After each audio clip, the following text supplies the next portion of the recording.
calling to order the meeting of the Linn-Mar School Board. And, there, we'll try it again. The meeting of the Linn-Mar School Board will now be called to order. May I have a roll call, please? Director Buchholz? Here. Director Foss? Present. Director Mansour? Here. Director Maury? Here. Director Thomas? Here. Director Walker? President Lyle Lancaster? Here. May I have a motion now to adopt the agenda as presented? So moved. Is there a second? Second. We have a motion to approve the agenda as presented. It was moved by Britt and second by Barry. All those in favor say yes. Yes. Yes. Any opposed? Motion carries. Now we have item number 300, audience communication. At this time, the presiding officer will call those who signed up to speak to the microphone in the order that they signed up. And did we receive any tonight? No. We did not. So we will, we will not have comments from the community then. Let's continue on then to item number 400, our mission moments. The Board of Directors will now share some of the district's recent successes. I'll kick it off. So what I really wanted to talk about at today's mission moment is how our teachers and staff not only are there for our kids during the school day, but that they look at our kids as whole people. And specifically, there's a lot of families who might not be able to afford presents for their families this time of year. And I have seen building after building have either a giving tree or a Christmas fairy or some fun spin on the word. And sometimes that is, a community sign up that the public is coming forward and, picking an item and buying that for a child so that the school can give it to them. In some cases, it's the staff of the school who are going through and meeting those needs. And I would just encourage everyone out there to reach out to your local school, see if there is a giving tree that has some vacancies, some openings, and see where you can help out, because there's a lot of that going on.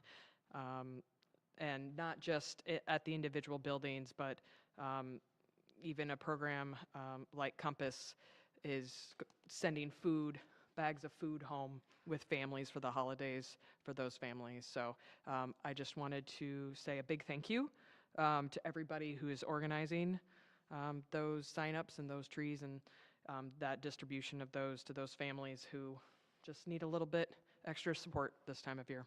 Thank you. Thank you, Laura. Is there anyone else who has a mission moment that they'd like to present? I went last Friday to a bowling meet, our first home bowling meet, held at the Cedar Rapids Bowling Center. And I talked to the boys coach and to the girls coach, understanding that the girls coach is just a few years removed from Linn-Mar and has come back to coach the girls team, and that the boys coach has been growing the program over the last 6 years, is what he told me, from very, very meager start to now a great team. And it was just exciting to hear from the parents about the fact that this is where those kids are finding their niche, and how exciting and how proud they are that as a district we're able to provide opportunities, even so small, for kids to find their own niche. And so it's not always about the biggest things, it's about having a diversity of things, and that was a great thing. And also, just to go on the public record, thanks to the Cedar Rapids Bowling Center for being our home team location. Pretty awesome, pretty cool place to be. Thanks. Thank you, Justin. That was exciting. Do we have any other mission moments? I'm going to piggyback off that. I know our esports team just defended their state title again, and that kind of goes along with what Justin was saying about having opportunities where students can find their place in extra activities. So esports was not something that existed when I was in school, and I think it's fun that that opportunity exists now for kids where that is their favorite thing to do. So congratulations to them, and Thanks, Britt. Anybody else have a mission moment that they would like to share? If not, we're going to go on to our informational reports. At this time, we'd like to welcome Mark Hutchinson, Director of High School Teaching and Learning, and he is going to report on the 2025 Linn-Mar High School Program of Studies. Welcome to the new building, to the new digs. First guest speaker. Thank you. You stole my whole introduction. Mark Hutchison, High School Director of Teaching and Learning, here to present the program of studies for the high school 25-26 version for your approval later in the meeting. What I've done is provide, number one, a copy of the program of studies, so that's part of the board packet and part of the materials that are accessible to the public. So the program of studies is there in all its entirety, but then also there's a separate document that talks just about the program of studies revisions or changes, and it's about 2.5 pages. On that document, basically the first 3 sections are the ones that are going to affect registrations and enrollment the most. These are courses that we've added, courses that we're going to be dropping or deactivating, and then a course that we're going to be reactivating. I just want to hit those really quickly so that you can see some of the bigger changes that we have going on with our program this year. The back 2 pages, it's not that they're not important, they are important, but they basically facilitate the registration and enrollment as opposed to being more of the drivers of the registration and enrollment. And that's what these first 3 sections are. So new courses this year. We have a cybersecurity course that we're going to be offering this year, cybersecurity for data management, for network security, something that our computer science teacher felt was very important, so we're going to be adding that, and it will fit within our current 3-course sequence for the computer science program. We also have 3 changes that we're going to be making with our physical education.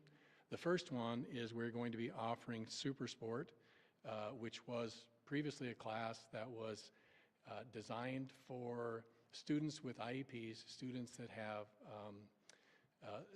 special needs and special goals in physical education.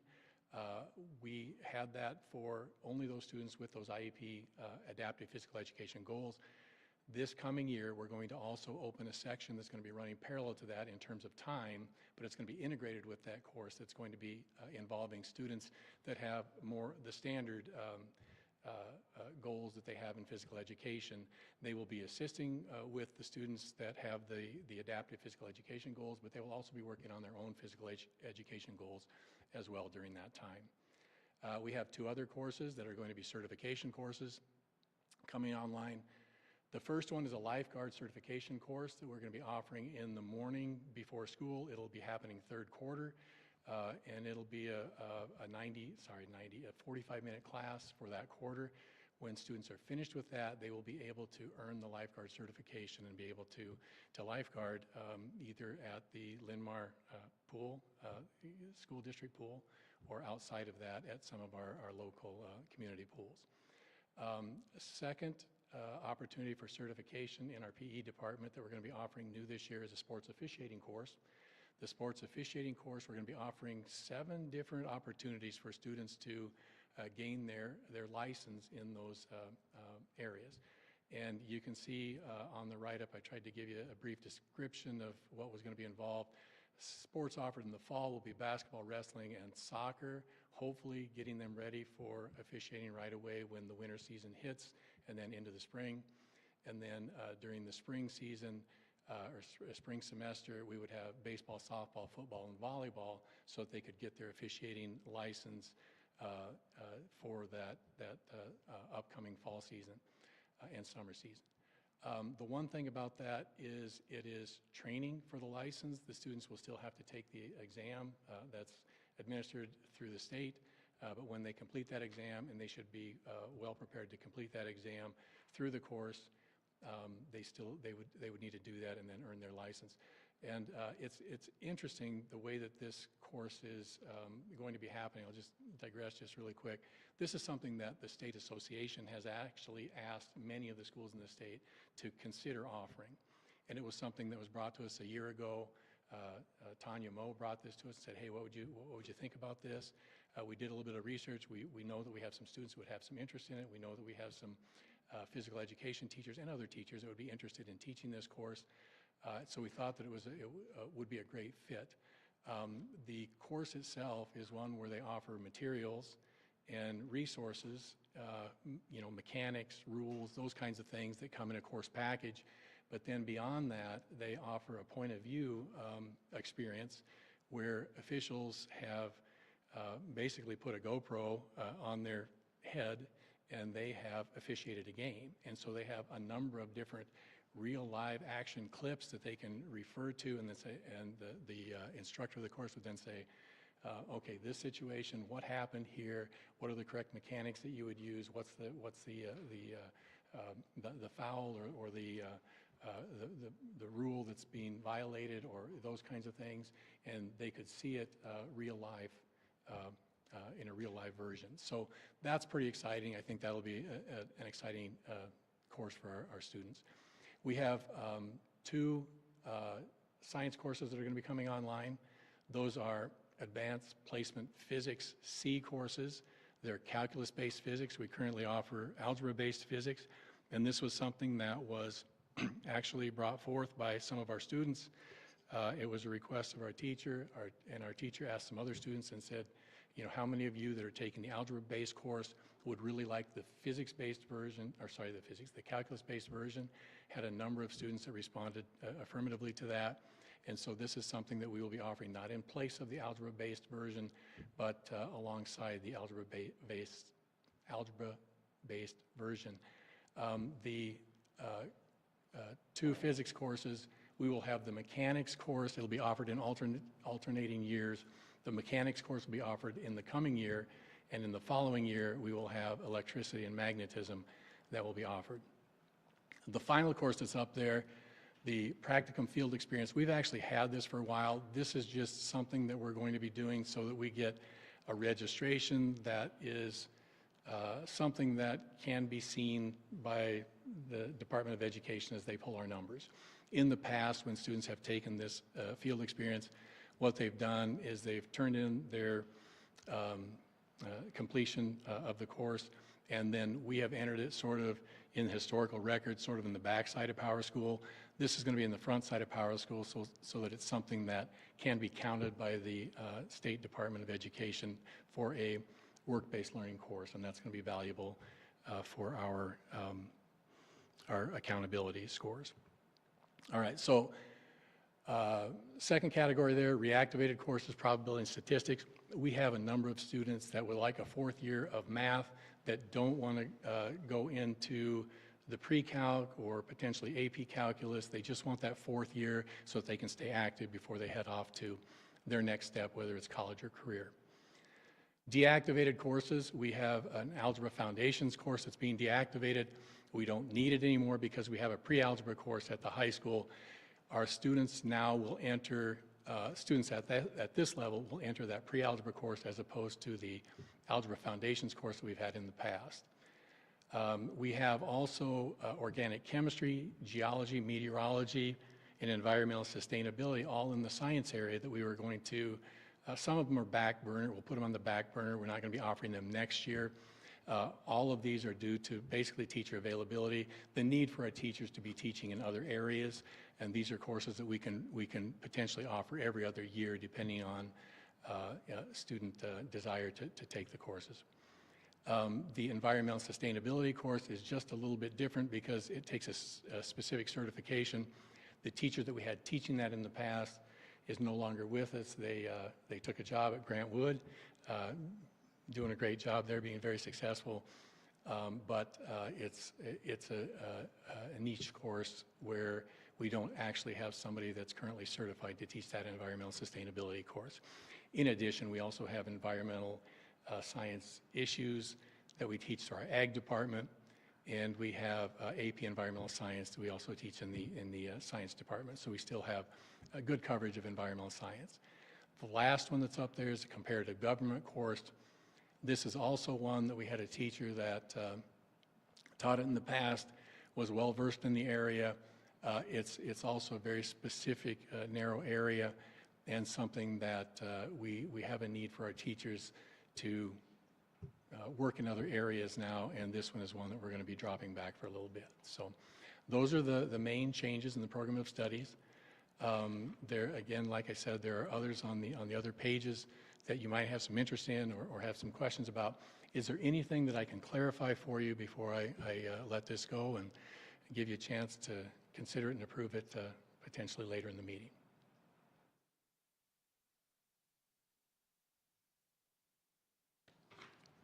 I have a question.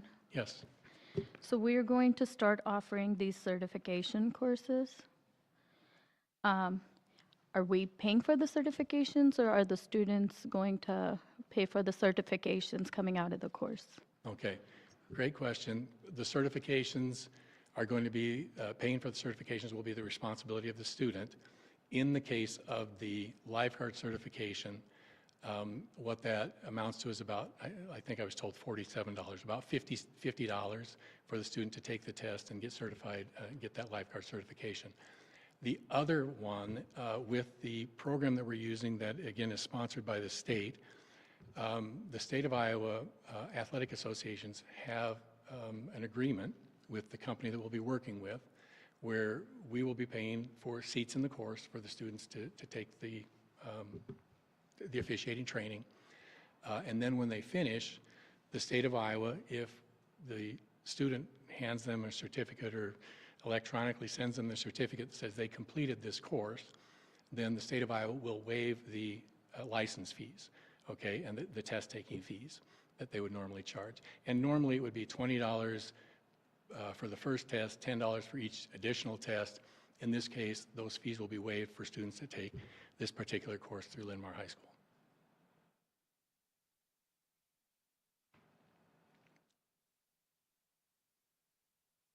Mr. Foss. There we go. I'm trying to figure out the mute button. Mark, this looks awesome. I can already imagine the ability to kind of shout from the rooftop how cool some of these are.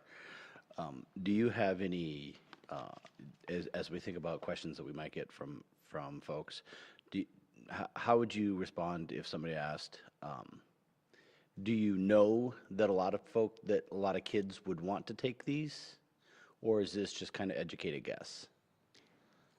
It's a little of a lot of things. One is we do know that there are some students that would be interested in taking this. We also have an athletic department that says there's a huge need for officials. And so this is an opportunity to potentially fill out that need, maybe give students an opportunity to earn something that they might really enjoy, that they didn't even know that there was a big demand for. So those are a couple of the reasons. The state association, again, it's very important that they train up some new officials. So those are some of the big reasons. We do believe that there's maybe not a significant population of students that would be interested in this, but a population of students that would be interested in this, and something that we could help them out, as well as potentially help out the state association in our own school. Thank you. As far as the work-based learning field experience, you talked about that going towards the accountability score, and I just wanted clarification if the lifeguard certification and the sports officiating, do those both fall under the the technical education, the the certification? So it's not, I understand it's not that credit, like it's not the workspace learning, but are those one of the professional certifications that we're trying to increase, grow? I'm going to involvement double in? check something really quick. I don't believe the lifeguard certification is in there. If it were to be in there, it would be in the health science area. At this time, it is not. However, the CPR that is part of that course is part of this, as well as the first aid certification, which is also part of that course, which is part of the industry recognized credentials that you're talking about. So both of those would fall in there. The officiating course, potentially it could be. It's not tied to career and technical education, which most of those other industry-recognized credentials are. And it might be something that we could petition and ask for approval and see where that goes. But the lifeguard certification would count towards the industry recognized certification. Is that correct? At this time, those two pieces would be, yes. Okay. Thanks. I think we kind of talked about this at CT, but that was one of the things we talked about is the push for certifications. And I know these two things are happening at the same time, so I would love to see next year in the program of study more of those certifications listed out under that independent study so that we could really showcase what students are able to do in these industry recognized certification programs that they're getting through our coursework. So Yep, absolutely. Anything else? All right, thank you. I appreciate your time. Thanks, Mark. At this time, we will have a report from the Diversity, Equity, and Inclusion Committee. I am presenting the report from the Diversity, Equity, and Inclusion Committee. We met on November 18th, and some of the highlights we have from that committee. They have a couple new members, so that they're excited about that. And at this meeting, kind of the meat of the meeting, were some guest speakers and who from the different schools. So we had Jeff Gustafson, the high school principal. We had Chad Buckholtz, the Hazel Point principal, and then we had instructional coach from Excelsior, Gina McConaughey. Hopefully I pronounced that right. And they broke into small groups and they had discussions about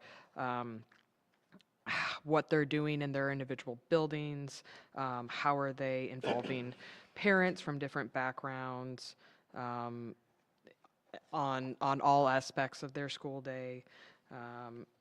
And it was just more one-on-one conversation with folks in the building and what's happening in regards to diversity, equity, inclusion. Right.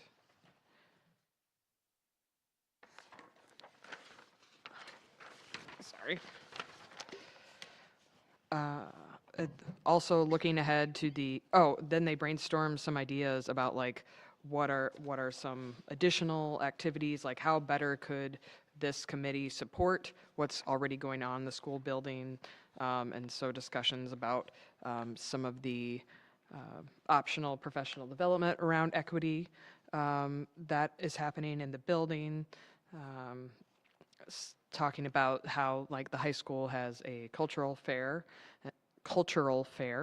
and how we could potentially, how other students could potentially take advantage of that event to learn about those opportunities at the high school level. Looking ahead to the spring, just a quick discussion about meeting frequency. We got to see, sorry, this new building is very flustering. I'm very thrown off. Nathan Weir shared an update from the Iowa School Report Cards. So we had talked about that last meeting, where the website where they have the performance profiles. And then they also, at that meeting, talked about some of those giving trees, adoptive families, support things that I had mentioned earlier, and just encouraged participation if folks are able. So thank you for being patient while I stumbled through that. That's fine. We're going to all get used to the new digs, so I appreciate that that report was a little out of your comfort zone. So thank you very much, Laura, for presenting. We have item number 503, the IASB and UEN annual meeting report. We're going to begin with Director Buckholtz. Okay, I appreciate it. It was really nice. It was an enjoyable School board convention. I was happy all 7 of us attended along with Amy and John. It's always it's just a nice opportunity to rub shoulders, etc. I spent almost 4 hours one morning in the delegate assembly, and it was probably one of the better delegate assemblies I sat through, and I'll kind of share what thoughts were. The public policy agenda for the Iowa school boards is we believe that literacy is the building block for student achievement and student success. We believe that high-quality teacher workforce is necessary for student achievement. We believe that expanded opportunities through public schools will provide students with diverse and engaging educational experiences. We believe that student, educator, and staff mental health needs must be addressed and supported to improve student achievement, reduce dropout rates, and maintain a high-quality workforce. And we believe that locally elected school board members are in the best position to understand the needs of our communities, students, and families. We believe schools must be open and welcoming to all students and fully accountable and transparent in order to receive tax dollars. We believe supplemental student aid, state aid is a critical component in student success. We believe that every student deserves to learn and every staff member deserves to work in a safe and secure environment. And to get into that deeper, and that was a major discussion for all of our folks, was the first major item, and that was the theme of the whole convention. It was at the UEN meeting in the evening and throughout the day, was absenteeism. How do we stop students missing school, et cetera? And when you hear from different sizes of school districts, you get 100 different ideas. And what is the key and probably the biggest issue across the state is local control is still critical. Also, some kind of continuity between district attorneys and county attorneys, et cetera, because it seems to be all over the board on that level. Through that absenteeism, there's health rights, and some of that is being violated at this point because, some parents are saying that if your student misses X amount of days of school, you need to get a doctor's report. Well, there are some families that don't have health insurance, don't have that, so basically they're being forced to do something they don't want to do or forcing the kids to school whether they're sick or not. So all of those pieces put together. As you look at budget increases, because we're sending out certified letters, there's staff members that are working on this whole process. But the biggest thing with us is we have to have some kind of policy, some kind of collaboration between staff members and reasonable. And basically we've done that. I mean, we're working through that process. Another item that was really a big piece of it is the school safety amendment. We're here for student safety. We're here for staff safety and everything, but we're really concerned that how can we protect our staff from parents, guardians, and other students. We kind of get lost in that shuffle because we want the children to be safe, but when you look through the whole, I mean, we probably spent 30 minutes on this where people were getting up and speaking and talking, and all of those pieces are really critical, and it's a daily basis that we're talking about it. Everybody in this room thinks about it whenever you hear a school shooting or and students roughing up a teacher or whatever that might be. So all of those pieces put together. But the main thing that I want to make sure we understand, all of these items that I read off, all of them are top priority. All of them are what we want, along with the 4 or 5 legislative priorities that we put in place. But always remember, it's just an idea. It's just what we're hoping to take to the state legislators and make it work. Just because we voted on it, want it to happen, doesn't mean it's going to happen, but it's our priorities, and as we lobby or whatever we do with all of those leaders. So all of those pieces, once again, it was a good session and some deep thinkers in the group. And like I said, absenteeism was the key. We heard it over and over and over again. So questions or comments, I'm open. Just a real clarification when he says our priorities, these are all the school boards across the state of Iowa, small, large, all the different sizes. And it is also school boards, not just one voice from these school boards, but multiple. And Barry was our representative elected from our organization or our board to go and represent the voice of what we wanted to carry forward. And so we thank you very much for your diligence. It's a little extra work along amongst the middle of the conference. And so thank you very much for your extra work. At this time, if there's any other comments you'd like to share about IASB, which is, by the way, the Iowa Association for School Boards. I wanted to make sure I know I'm the one who always says that too, and I'm the one who keeps saying it. So it is an organization of the school boards across the state of Iowa. It is a wonderful resource. I was asked at one point, what do I feel like when I'm at this meeting? It feels like we're in community together. And so it's a great shared opportunity to learn and be lifelong learners. Does anyone else have anything they would like to add on your experience, if it's more or different from what Barry has shared? I just was very grateful for the opportunity to go to a lot of the educational sessions. I went to sessions about school finance, 2 sessions about school finance, to really make sure that I had a deep, deep understanding of some of the more sophisticated laws and processes around funding. The conference gives us a chance to go deep and to go to different things and come back. I know I really wanted to go to a session on AI. Well, lucky for me, Britt went to that session and I asked her to take diligent notes, which she did, thank you. And these are long days, time-intensive things, and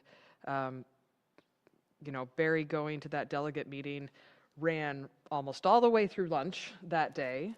And so these are not just little short sessions, but they're very deep, thoughtful, educational, and we learn from not just experts, but our peers all over the state.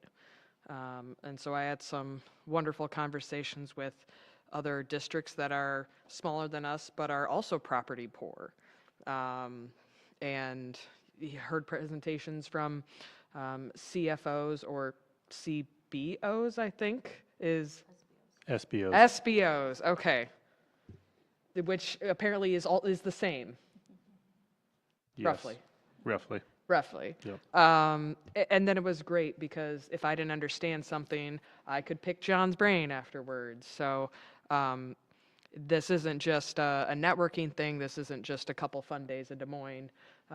This is something that we all took very seriously and got to go and deepen our knowledge and our expertise to bring that back and add value to this work. So thank you. I want to jump in because you mentioned the AI session that I went to, and it was a half-day session. And being a communications professional, I wasn't really fully embracing AI until I went to that session, and I learned a lot more about what it actually is. And you always talk about don't go in with preconceived notions, like learn about what you're talking about. And it was interesting to the speaker not only talked about the perils of AI and what we need to watch out for, but she talked about employer expectations and how it's a tool. And that really changed my perspective because she talked about how 20 years ago you put on your resume Microsoft Office and Excel and Word were a skill, and now employers are looking at AI as a skill. And the contradiction there is that more and more education institutions are banning the use of AI with students. And so she really talked about, instead of doing bans, we need to educate. What is the right way to use AI, and how can we best prepare students so that we're not hampering them for the workforce? And I had never heard that side of it. So when Laura says that these sessions they go deep, they really do, because we talked all about laws and examples, and then she showed us how to make AI imaging and AI strategy and what it is and what it isn't. And so that was one of the things that I really came home with a different perspective and a different understanding in how I look at it, because I know there's a lot of places that, we're going back to pen and paper, and what happens if the kids are is it cheating? It's not cheating if it's used as a resource. But we have to teach our students how to use it. So it was just really, and teach staff how to, like, she talked a lot about AIPD. So that was just one example. I liked all the sessions I went to were very impactful. I thought the keynotes all brought great messaging. So once again, it was a great 2 days in Des Moines and just brimming with new information and ideas. So this was my first one, and I went as a learner of learning all about school boards, from learning about what a school board member is and what we can or cannot do, to sitting through Finance 301 with John and Amy and Laura, and just learning. And I felt that there was a lot of camaraderie in the room, because everybody who was there wanted to be there for their schools, wanted to be there for their students, wanted to learn what more we can bring back to the school. So like I said, I sat with, in the introduction, the orientation session as a new school board member, and then I sat in the Finance 301, but then I got an opportunity to learn about school communications, and using social media, and how to properly use social media. And but the other thing I got back from it was, the room where we had all the vendors, like seeing how cool things are. And I want to touch base on one thing, and I want to give kudos to Linn-Mar, because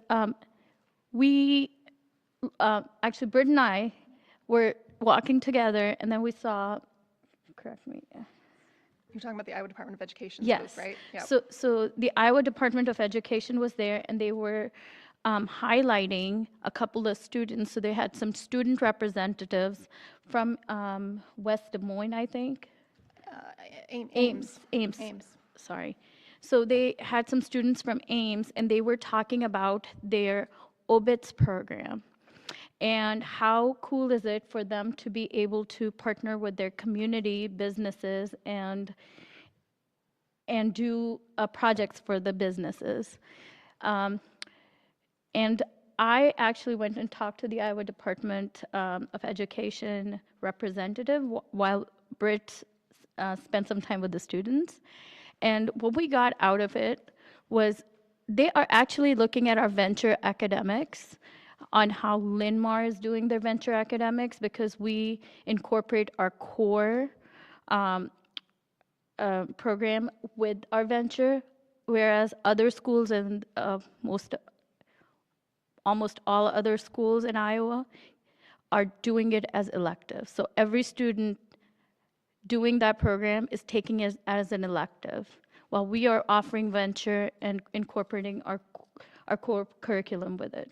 So, learned a lot.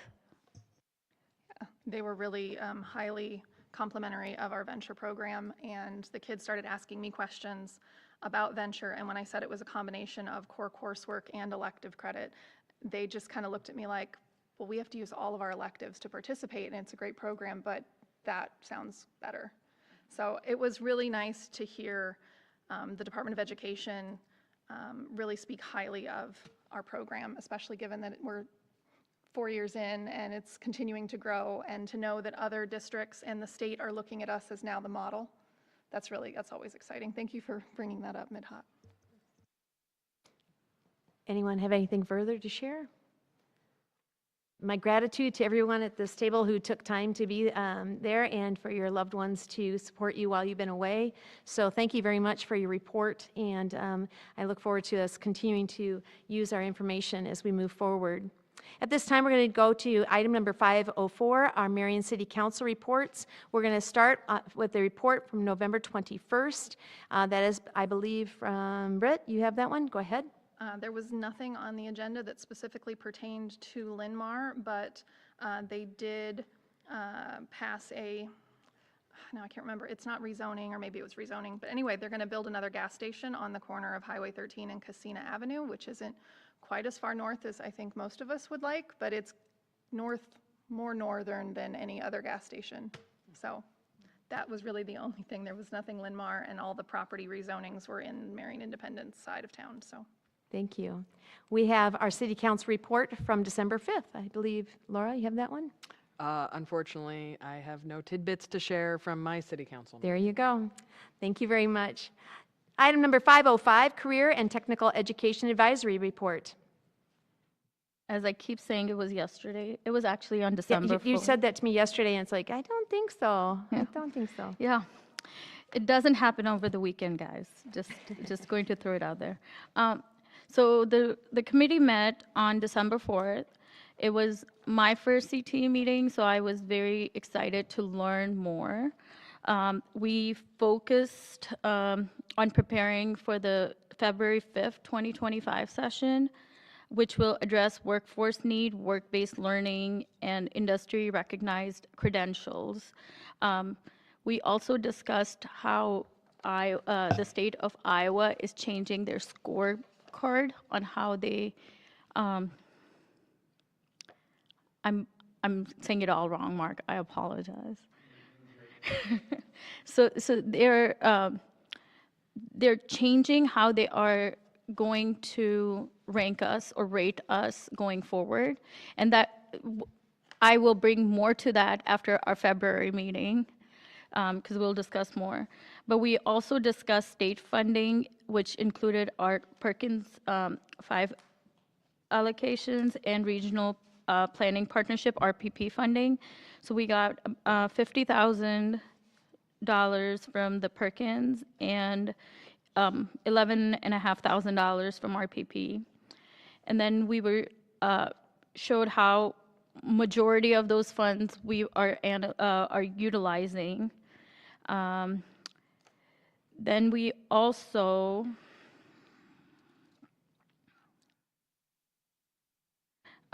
spoke about, updates were shared by service area representatives highlighting progress and the need to upgrade aging equipment.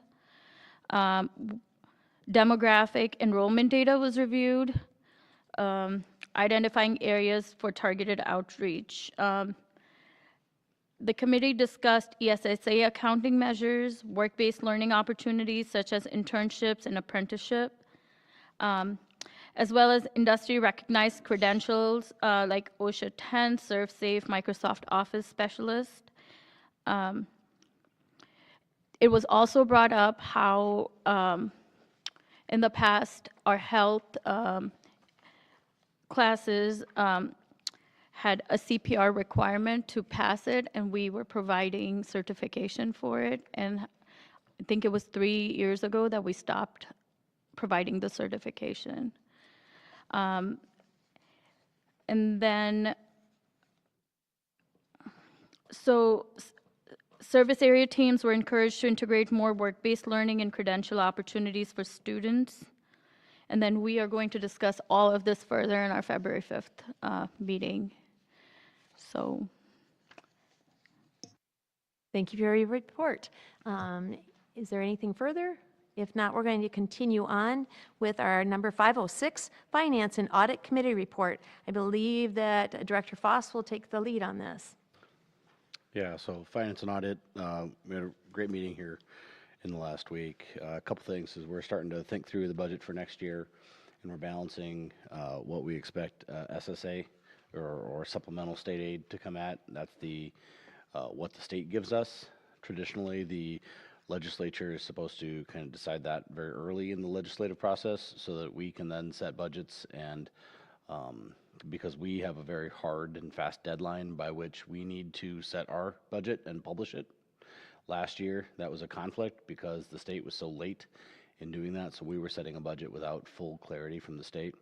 So as we talk to our state legislators, we'll want to make sure that to continue to focus on providing certainty for that.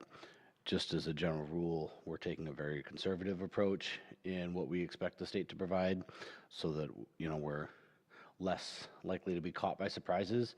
But that'll also mean that we're going to continue to, you know, have very tight finances as we move forward. Sustainable, but tight finances as we continue to move forward here. So there's that. Next is that we've got some performance venue bonds that we're going to need to issue coming out here soon. So it's about $10 million, standard process, pretty, not much flair with that, but just important to understand. When we formed as a board, when we had our last formation, our annual meeting, we added a new committee to talk about kind of maintenance and facilities, and so there's going to be more ongoing there to kind of understand the scope of that group. But just for the folks for the public to hear is just that, you know, we're as a district are blessed with so many different opportunities and places for our kids. With budgets tight, it's ever more important to make sure that we're, you know, watching and providing, making sure that we've got the best allocation of resources for our kids. That parlays into the next piece, which is as we consider more opportunities for kids. If you're not growing, personal opinion is if you're not growing, you're not growing. So one of the things that we're continuing to talk about is an athletics center, an activity center. No formal plans are ready on this yet, but we're trying to understand exactly what we need and what we want and what our students are asking for. So we're continuing to work forward on that. So we've had quite a few kicks at kind of thinking through that, and we'll continue to reach out here to the public to ask for their support and their input on that as we move forward. A couple of the pieces I'll just run through real quick is, you know, it's been in the news a lot. We've heard about it, just the overall, you know, student support associates. I see we've got quite a few hires in the packet today, and so we're just continuing to monitor that. It's a high importance as we think about how do we kind of work through that process. And so more to come as we continue to study that. Next one is, you'll notice later in the packet, we have some discussion about some state money that was allocated for the support personnel. So as the committee met to talk through how to implement that, you'll see that reflected later in the packet as we have a decision on that. And the last piece is just, you know, as we continue to benchmark what we do well and what other schools do and where can we improve and where is it okay to be different. We continue to think about visitor management and how do we add as many layers as is reasonable to help keep our students and our schools safe. And what we continue to talk through is, you know, do we spend money on equipment or do we revise processes in order to help students feel safe? And specifically what that means, where I'm referring to is, hey, who's coming into the buildings? And, you know, at some point it's a public building, and so we'll continue to walk through, you know, does that warrant, do we make investments in physical items, or do we make changes in processes to, you know, essentially achieve the same outcome? Those are just some of the things that I want to bring up as a result of the finance meeting. Sounds like it was a very intense meeting, and I thank you for your leadership on that. Is there any other further discussion on that committee meeting? Well, thank you. We look forward to hearing more as you have many items that are in the middle of being finalized. We're going to move on to 507, the superintendent's report. Thank you, President Lau Lancaster. Tonight in Exhibit 507.1 are district honors and highlights. They are very numerous. We have at least, I think, 4 pages worth of highlights. So just to touch upon them quickly, you'll see a couple of athletic honors and highlights listed there. Highlights or honors for robotics, a couple of staff highlights, including a kudos out to our group of counselors and our music teacher. We have orchestra honors, Mayor's Youth Council honors, academic and AP honors, community outreach, again, venture academic honors, theater highlight, and band and opus highlight. So congratulations to all the students who are mentioned in that exhibit, as well as to our staff members. And tonight is a historic night, as it marks the first time we are holding the Linn-Mar Board of Directors meeting in the new administration building. We are thankful for the work of the previous Facilities Stakeholder Committee and the entire Linn-Mar community for this series of April 2022 board projects, which concentrated on the high school and creating new and updated spaces for our high school students upon the completion of creating additional space at the K-8 level by opening Boulder Peak and Hazel Point during the 2020 school year. A bit later, you'll hear updates about other projects in motion that are part of those board-approved projects as well. Earlier, Director Buckles was talking about Iowa's new attendance law and the focus on chronic absenteeism during the IASB convention that we all attended. We just want to let the community and the board know that because of all this attention, as we continue to monitor what results are looking like, particularly after the first quarter of this school year, Linn-Mar typically has enjoyed a high level of student attendance across all grade levels. Yet after completing the first quarter of this academic year and implementing the new chronic absenteeism law, we are seeing a slight improvement in our student attendance. The district average daily attendance among our K-12 students was 95.01% the first quarter last year, and this year for the same time period has improved slightly to 95.45%. Since the start of the school year, the district has mailed approximately 100 letters to K-12 families notifying them that their child has missed 10% of school days, that first notification threshold as required by law. Next, I'd like to share certified enrollment numbers. Certified enrollment numbers are taken in October 1st of each school year. Numbers this year show that we are down 72.89 students from the previous year in certified enrollment for a total enrollment of 7,493.73 students. Items of note along with that. Educational savings accounts. Last year, 231 students received vouchers.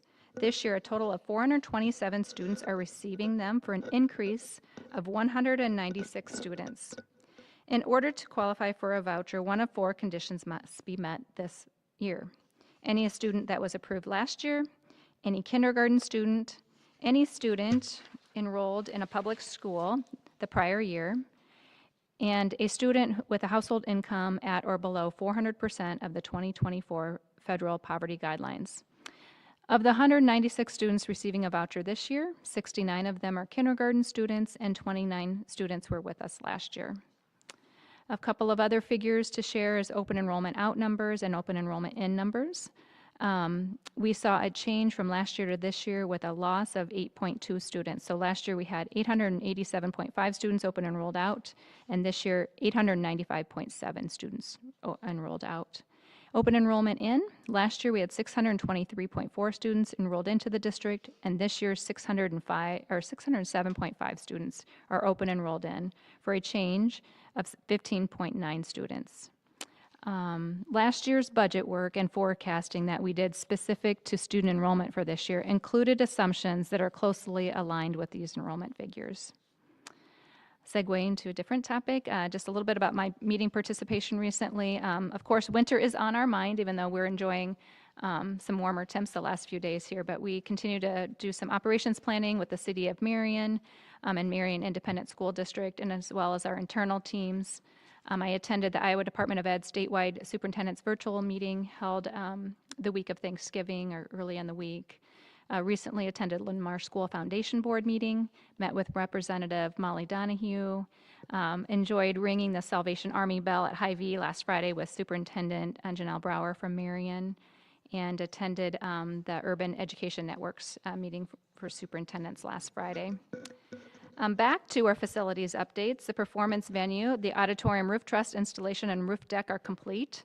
We have stage roof beams and roof deck are complete. Water connections and roof drains through one of our storm shelters have been installed, and air handling units are going to arrive in December.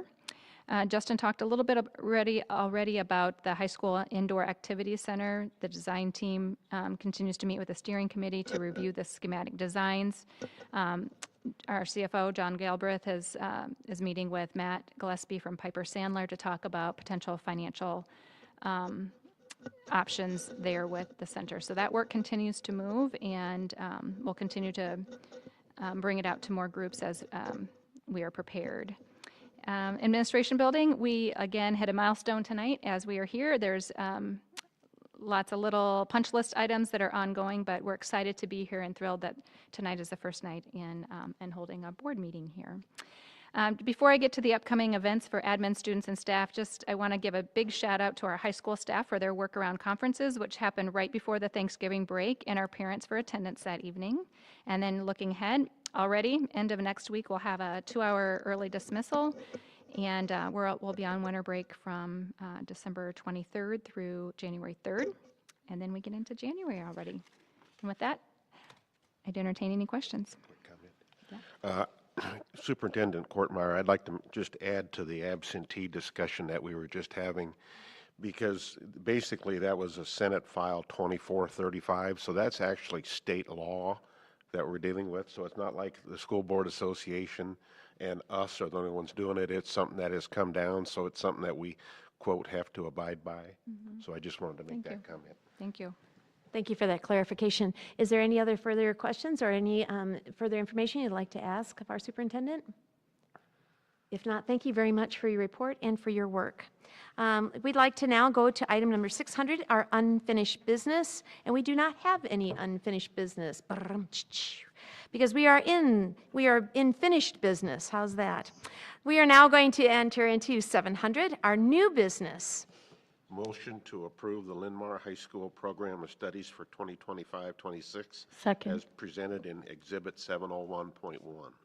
Second. Barry and Madot. We have a motion and a second to the approval of the Linn-Mar School Board 2025-2026. There is a typo there, you may see. Program of Studies, Exhibit 701.1. And I'd like to know now, would you have any discussion? I do have a couple things I'd like to bring up real quick. First, just a second, is just, wow, look at the cool offerings that we've got. And in reviewing the overall course, we've got so many cool things that kids, students here have got opportunities to do. It makes me really excited. With that being said, one of the things that I've heard from a few parents, and as a parent who has a kid who's about to enter 9th grade, or the overall high school system, I am getting asked and thinking more about the overall blended learning program that we have. And I would love for us to understand more about the benefits of that and potentially the history of it. In essence, what I hear from parents is that it is an opportunity for kids to leave the building and go not be in school for copious amounts of time. Now, I recognize that there's some exaggeration to that, and it's only with permission and only with a certain grade level performance. But I would like to understand more about what that program is and where the value is in today's world of balancing remote work, but also balancing, we're continuing to hear the drumbeat of more companies coming back to the office. I hate to say it, but butts and seats. And so I would just, as we're thinking about the overall program of studies, I would like to understand more on that. So thank you very much for that question. I'm going to encourage us to have further discussions, but is your question on the table, can you put that statement into a question so as we move forward that Mark can respond to that? It's an observation, and the question would be, why are we doing it? why are we doing blending? And then could you also, Mark, I apologize, but the clarification of what blending is, because you used blending earlier as far as a PE class and how that was used. And I think we're using one word in maybe a different way. And if we could just get clarification. And by no means do you have to answer right now, but this is the discussion period for that. It's up to you. Mark, that would be lovely. Would you be so kind? Thank you very much. And I think the first thing, if I'm reading our question, is clarification on what the terminology, when we use the word blending or blended, what does that mean? We also have the conversation, students off-site doing independent work, and I would assume at home, like many of us. And then finally, Neil, is that the clarification? Yeah, that'd be just, I know that it used to be through I know that there's been a change in eligibility, and I'd just love to understand that over the last year. So the question first is, could you explain it to us, please? Yeah, really quick. So blended learning is an opportunity for our students to exercise self-direction in learning. It's an opportunity for teachers to teach self-direction in learning and independent learning. And what teachers will do is they will have certain times when they determine that it's a good time for blending, for students to exercise that self-direction and potentially leave campus, potentially move to the North Commons or the South Commons to do some work, potentially move to the library to do some work. But teachers go through training in order to be a certified blended teacher. And the training involves making sure that our students are meeting certain criteria, but also making sure that as students go away to do their blended learning, that they have activities, not just activities, but learning that is expected of them during that time. Okay, so that when they return, then they have executed whatever it was the teacher asked them to execute on. So when we say blended learning, that's what we're talking about. We're talking about students that are actually given permission to go and independently address their subject matter. So, and these professionals that are guiding this learning have taken training. They have expectations of the student, and they have expectations of the outcome of that time. It is up to the student then to take responsibility for that. Is that what I'm hearing? Is that the goal of that time? That's correct. That's the goal. And I do know that some of our teachers also use blending. They have the activities for the students to do, but it's also an extra opportunity for them to provide, RTI sessions. So students that are not quite meeting expectations in certain areas, they're below the required level on a certain standard or whatever, they stick around and they don't have that independent learning time. So they're in the classroom with the teacher, and so the ratio between the teacher and students in that situation is a whole lot less than it would be in a traditional classroom. So, Thank you. And clarification, RTI? Response to intervention, it's like MTSS, multi-tiered system of supports. It's just another way of saying that we're going to provide, what's the right word, targeted learning to students. Mark, I think you're going to have to stay up there, Mark. no, I appreciate what you said, and this is all great. We need to hear this, we all need to see that, but this is not part of our agenda, so we need to keep moving forward. So, Okay. thank you, Mark. Thank you very much. As we continue on our discussion, though, of this motion, our program studies, we want to make sure that everyone has had opportunity to ask questions and have any other further discussion, because we have a motion, a second, and now we're at the discussion phase. If there is no further discussion, we can move forward to a vote. Restating the motion to approve the Linn-Mar High School program studies for 2025-2026 as presented in Exhibit 701. All those in favor? Yes. Aye. Aye. All those opposed, please say no. The motion carries. Thank you. Motion Go ahead. Motion to approve the early graduation request as presented. Is there a second to the motion? Second. I believe that was Laura. Yes. All right, we have a motion by Britt and a second by Laura to approve the early graduation request as presented. Is there any discussion? Just congratulations to those students. Yes, Wish them all wonderful. well. Congratulations to these students. And at this time, if there's no further discussion, I'd like to take a vote, please. All those in favor, please say yes. Yes. Any opposed? Our following motion carries. Thank you very much. Motion to set a public hearing for 5 p.m. on Monday, January 13th, 2025, in the boardroom of the District Administration Building regarding recommended changes to the 2025-26 school year calendar and the proposed 2026-27 school year calendar. Second.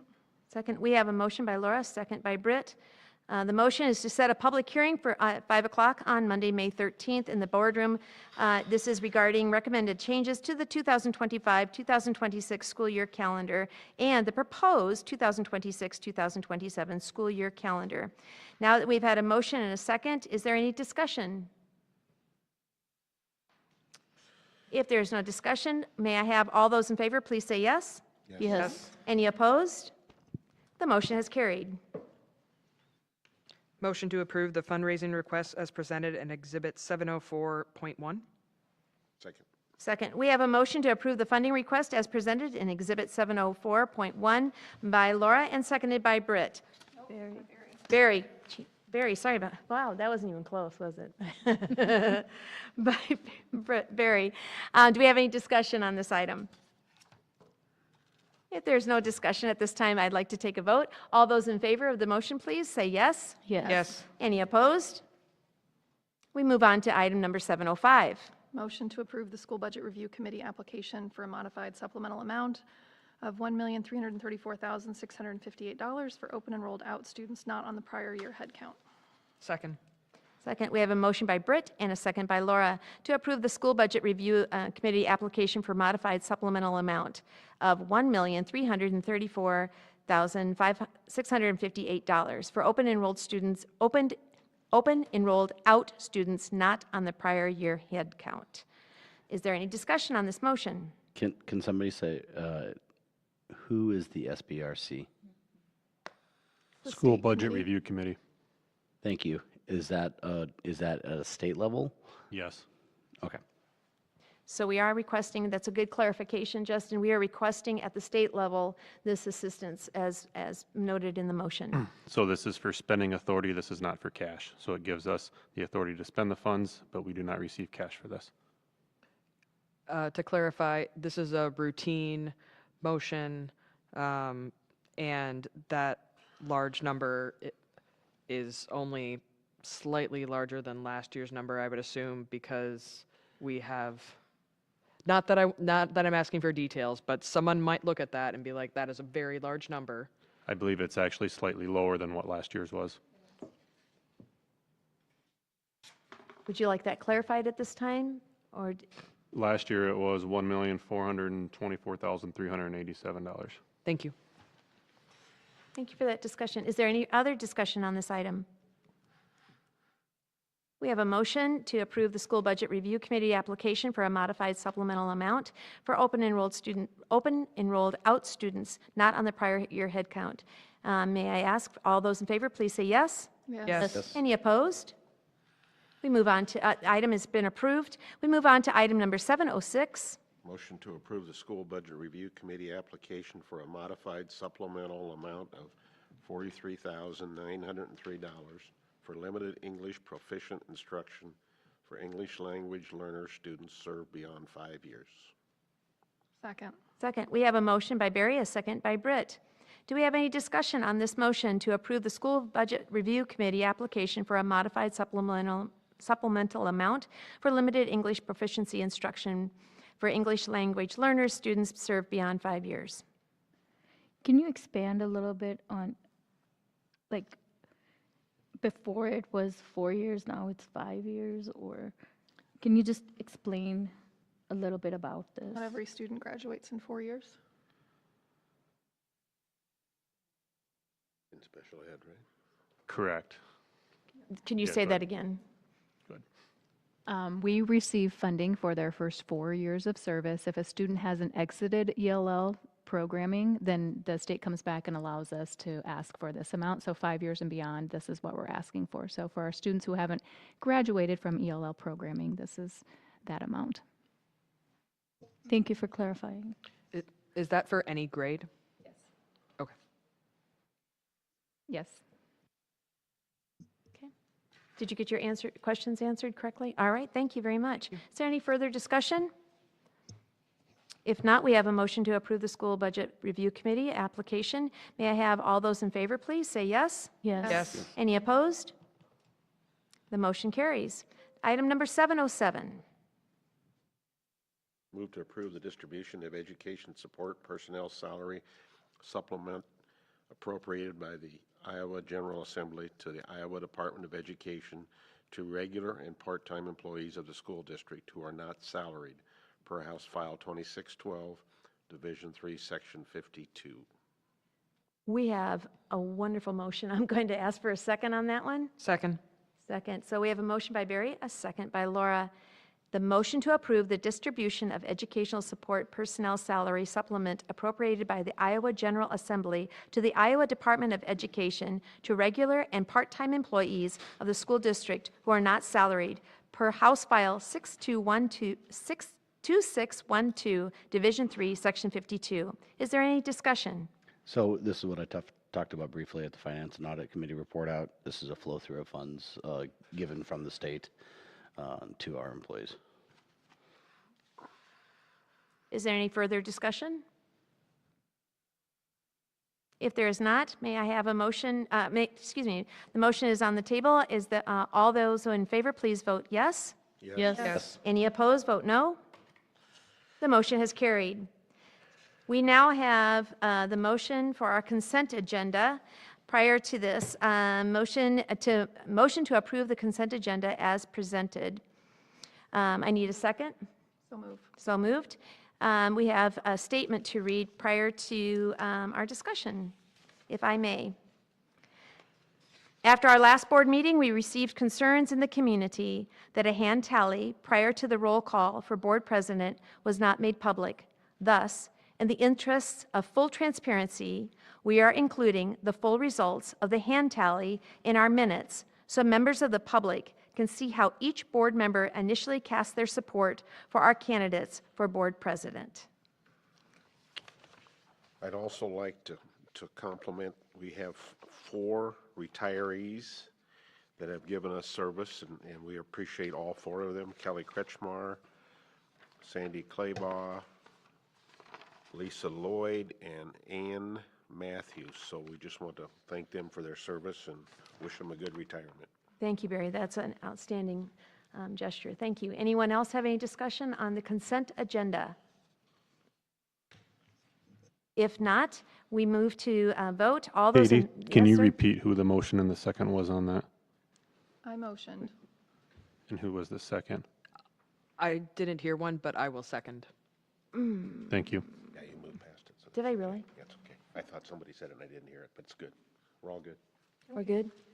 I apologize. It was in my head. All right, motion to approve the consent agenda. If there is no further discussion, I'm going to take a vote at this time. All those in favor of approving the consent agenda, please say yes. Yes. Yes. All those opposed? The motion carries. Thank you. Yep. All right, consent agenda takes us all the way to board calendar, correct? All right, we're all, it's like a group effort up here now. Okay, we are at item number 900, board calendar and communications. We have been each assigned, if you can see the list below, to which board meetings we are to attend and what committees we represent. Is there any discussion other than I'm going to highlight? We have a couple things to keep in mind, that we have our winter break, so that all buildings will be closed, I believe, during that time. We have a policy meeting this week. We have our legislator visit on Friday the 13th. Can we? Go ahead. Can we clarify that? You reached out. And have you got? Yes. Number. Cool. We're on for the legislator visit. Thank you very much for the clarity. We are going to meet at 9 o'clock. December 16th, Diversity Inclusion, DEI, will meet for the regular scheduled meeting. Marion City Council, we have Britt attending that. 2-hour breaks, break. Ooh, lots of breaks. January 9th, man, we're back in it to win it. We have a Finance Audit Committee meeting at 8:30 in the morning. We continue on. Marion City Council, I do not have anyone assigned to that right now. Who would be willing? I'll do it. Thank you, Barry. Barry will attend the City Council meeting. We have end of quarter, no school. Then we have our next board meeting begins at 5 o'clock on January 13th. Then more diversity inclusion, January 20th. Marion City Council on the 23rd. Would somebody take that, please? I volunteer. Thank you. That was Laura? Yes. Thank you, Laura. We have our next, our final January board meeting on January 27th at 5 o'clock. All of these meetings take place in here. And then we finish the month with a day on the Hill beginning at 9 o'clock. And we do need to RSVP if you are planning to attend that day on the Hill as part of this board. And I think we're notifying Amy, correct? Yes. I move to adjourn. All right. 14. Woo-hoo. We have a motion to adjourn. Do I have a second? Barry made the Second. motion. Second? Second. Oh, Madhat. She got one in there. We have a motion. We have a second. Any discussion on adjournment? If not, roll call. The very first meeting in this building has now been adjourned. You gotta